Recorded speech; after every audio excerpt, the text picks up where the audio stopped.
আমার বউ ছিল এক সময়, হ্যাঁ এক সময় আমার বউ ছিল, পরে ডিভোর্স দিয়ে দিছে। তো এখন আবার কাঁদতেছে কেন? কান্দাছে কেন জিগান? এই তুমি কান্দাছো কেন, কি হয়েছে?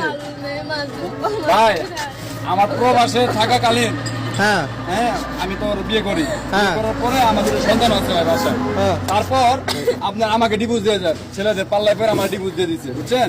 আমার 5 বছরের যত টাকা ছিল প্রবাসে ইনকাম সব ভাই খাইছে, বুঝছেন ভাই? এখন ভাই আইছে সামনে, এই সরো। কেমন মাইয়া মানুষ এগুলা?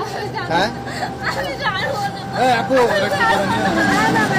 এই সরো। ভাই কাবিনের 3.5 লাখ টাকা ছিল হ্যাঁ। আমার কাছ থেকে, পায়ে পায়ে নিছে ভাই 3.5 লাখ টাকা ডিভোর্স, যেটা আমি ই করছে, বুঝছেন? 3.5 লাখ টাকা নিছে, এমনি তো কত লাখ টাকা খাইছে ভাই হিসাব ছাড়া। আমি হ্যাঁ ওর ছেলে আরেকটা বিয়ে করছিলাম, কিন্তু ওকে তো সুখী হতে পারি না। ওই ছেলে মদ খায়, গাঁজা খায়, বাসায় এসে আমাকে মারধর করে। তো আমি কি করবো ভাই? এখন আমার এখন- আমার পিছে কেন তুমি? মদ খাই গাঁজা খাই? তুমি যাওয়ার আগে পরকিয়া করার আগে ওনার কথা চিন্তা